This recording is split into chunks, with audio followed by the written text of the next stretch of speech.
Linh bọc ôn ơi Linh ngon xưa xây bọc ônแค่นี้យើងមកជួបគ្នាសាជាថ្មីមិត្តភ័ក្តិដែលយើងធ្លាប់តែរស់នៅជាមួយគ្នារៀនជាមួយគ្នាអស់រយៈពេលជាង10ឆ្នាំ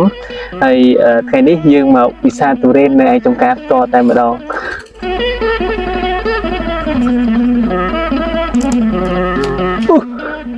Linh bọc ôn ơi Linh ngon nào ở đây hộp ban ở đây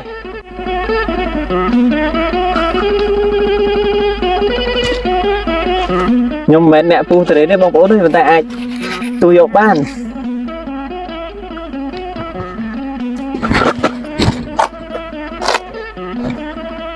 bọc ôn mưa sạch á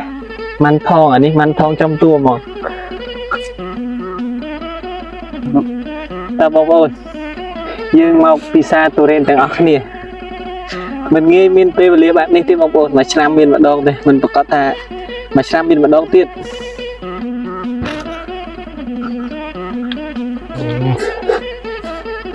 ទីមក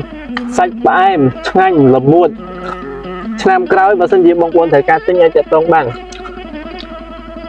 ដោយសារតែឆ្នាំនេះគាត់មកចំការទាំងអស់ទៅឲ្យឈ្មោះកដាលដល់ពេលអញ្ចឹងទៅយើងពិបាកនៅក្នុងការលក់រាយ10គីឡូ20គីឡូអញ្ចឹងឆ្នាំក្រោយអាចយើងធ្វើការលក់រាយ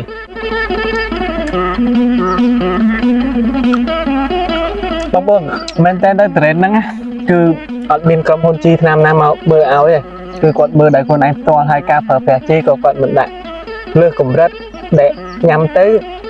ប៉ះពាល់ទៅដល់សុខភាពដែរអញ្ចឹងបងប្អូនបាច់បារម្ភទេហើយរសជាតិគឺអាចទទួលយកបាន